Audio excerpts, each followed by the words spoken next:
இப்போது புதிய அறிமுகம் ஆச்சி ஹோட்டல் சாம்பார் 50 கிராம் ரூபாய் 20 மட்டுமே. காவல் நிலையத்திற்கு அலறியடித்துக் கொண்டு ஓடிய தந்தை மற்றொரு புறம் ஆணவ கொலை செய்துவிட்டதாக கதரும் காதலன். நடந்தது என்ன?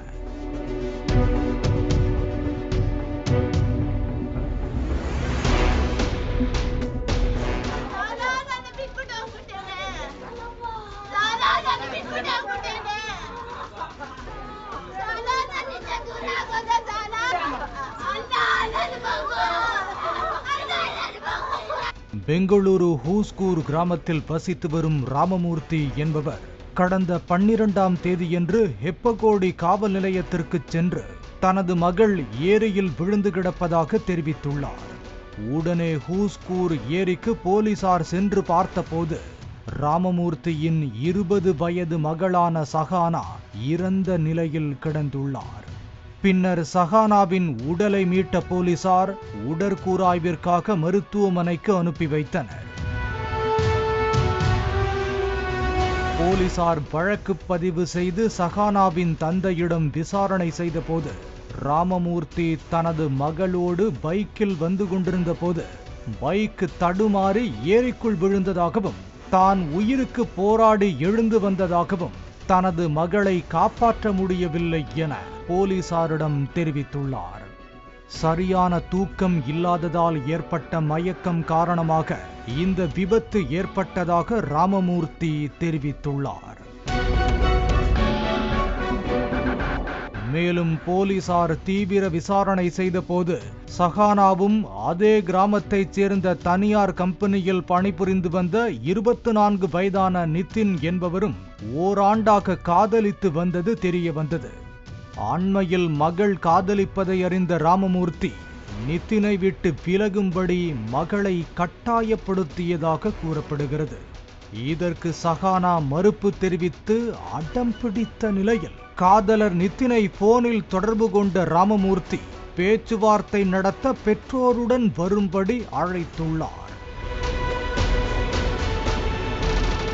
ராமமூர்த்தியின் நண்பரின் வீட்டில் இரு குடும்பத்தினருக்கும் இடையே பேச்சுவார்த்தை நடந்துள்ளது. அப்போது தனது மகளை தனது அக்கா மகனுக்குத்தான் திருமணம் செய்து கொடுப்பேன், நிதினுக்கு திருமணம் செய்து கொடுக்க மாட்டேன் என ராமமூர்த்தி உறுதியாக தெரிவித்துள்ளார். இதனை கேட்ட நிதினின் தாயார் ராமமூர்த்தியிடம் கெஞ்சியதாகவும் கூறப்படுகிறது.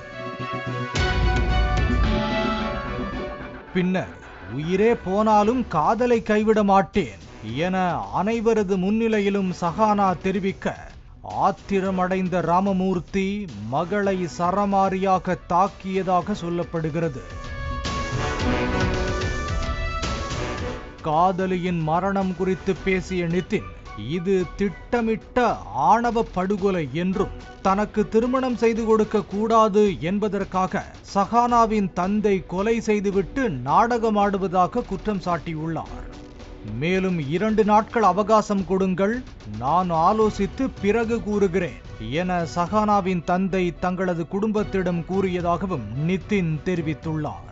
1 ವರ್ಷದಿಂದ ಲವ್ ಮಾಡ್ತಾ ಇದ್ದೆ ಅವಳನ್ನ, ಸಹನಾನ. ಈ ಥರ ಅವ್ರ ಮನೇಲಿ ಮ್ಯಾಟ್ರಿಗೆ ಗೊತ್ತಾಯ್ತು ಮೊನ್ನೆ. ಅವ್ರ ಅಪ್ಪನೇ ಹೋಗಿ ಕೆಲಸದಿಂದ ಕರ್ಕೊಂಬಂದಿದ್ದಾರೆ ಅವಳನ್ನ. ಕರ್ಕೊಂಬಂದು ನೈಟ್ ಫೋನ್ ಮಾಡಿದ್ದಾರೆ ನನಗೆ. ಫೋನ್ ಮಾಡಿ ನಾಳೆ ಸರಿ ಅಪ್ಪ ಆಯ್ತು ಅಂತೇಳ್ಬಿಟ್ಟು ಬೆಳಗ್ಗೆ ಮಾತಾಡೋಣ ಅಂತ ಹೇಳಿದ್ರು. ಸರಿ ನಾನು ಮಾತಾಡೋಣ ಅಂತ ಹೇಳ್ಬಿಟ್ಟು ಅವ್ರ ಫ್ರೆಂಡ್ ಮನೆಗೆ ಅವ್ರು ಕರ್ಸ್ಕೊಂಡ್ರು. ನಾವು ನಮ್ಮಮ್ಮ ನಮ್ಮ ಫ್ರೆಂಡ್ಸ್ ಎಲ್ಲ ಹೋದ್ರಿ. ಮಾತಾಡಿದಾಗ ಎಲ್ಲ ಮಾತಾಡ್ತಾ ಕೊಡಲ್ಲ ಅಂತ ಹೇಳ್ತಿದ್ರು. ನಾವು ಎಷ್ಟು ಜಾಸ್ತಿ ಫೋರ್ಸ್ ಮಾಡಿದ್ವಿ. ಆಮೇಲೆ ಸರಿ ಆಯ್ತು ಅಂತ ಹೇಳ್ಬಿಟ್ಟು 2 ದಿವಸ ಟೈಮ್ ಕೇಳೋರು. சஹானாவின் அப்பாவிற்கு நீச்சல் தெரிந்தாலும் கூட முதலில் மகளை காப்பாற்ற வேண்டும் என்று நினைக்கவில்லை. அவள் சாகும் வரைக்கும் அங்கேயே நின்று வேடிக்கை பார்த்துவிட்டு பின் தன்மேல் பழிவராமல் இருப்பதற்காக காவல்துறையினரிடம் புகார் அளித்துவிட்டு நல்லவன் போல் நடிப்பதாக நிதின் கூறியுள்ளார். ಅವ್ರ ಅಪ್ಪನೇ ಕಾರಣ ನನ್ನ ಪ್ರಕಾರ ಇದೆ. ಅವ್ರ ಅಪ್ಪನೇ ತಳ್ಳಿ ಸಾಯಿಸಿರೋದು ಅಂತ ಬಂದಿರೋದು. ಲವ್ ಮ್ಯಾರೇಜ್ ಮಾಡ್ಕೋಬಾರ್ದು, ಕ್ಯಾಶಿಸಮ್ ಅಂತ ಹೇಳಿದ್ದಾರೆ ಇದರಲ್ಲಿ. ಇಡೀ ಊರವ್ರಿಗೆ ಗೊತ್ತು ಸರ್, ಅದು ಊರವ್ರಿಗೆ ಮುಚ್ಚಾಕ್ತಿರೋದು. ಆ ಊರವ್ರಿಗೆ ಗೊತ್ತು, ಊರವರೇ ಹೇಳಿರೋದು ನಮ್ಗೆ ಹಿಂಗೆ ಸಾಯಿಸಿದಾರದು ಅವರೇ ಅಂತ. ಹಿಂಗೆ ಊರು ಹೇಳಿದಾರಂತೆ. ಅವರು ಊರ ಸ್ವಲ್ಪ ಜನ ನನ್ನ ಫ್ರೆಂಡ್ಸ್ ಇದ್ದಾರಲ್ಲಿ, ಅವರೇ ಹೇಳಿದ್ದಾರೆ ಈ ಥರ ಅವರು ಅಪ್ಪನೇ ತಳ್ಳಿ ಸಾಯಿಸಿರೋದು. ಎಲ್ಲ ನ್ಯೂಸಲ್ಲೂ ಬಂದಿದೆ ಅಲ್ಲ, ಅವ್ರ ಅಪ್ಪನೇ ಸಾಯಿಸಿರೋದು ಅಂತ. இதனைத் தொடர்ந்து போலீசார் சஹானாவின் உடலை பிரேத பரிசோதனைக்கு அனுப்பி வைத்த நிலையில் அதன் அறிக்கைக்காக காத்திருக்கின்றனர். இப்போது புதிய அறிமுகம் ஆச்சி ஹோட்டல் சாம்பார் 50 கிராம் ரூபாய் 20 மட்டுமே.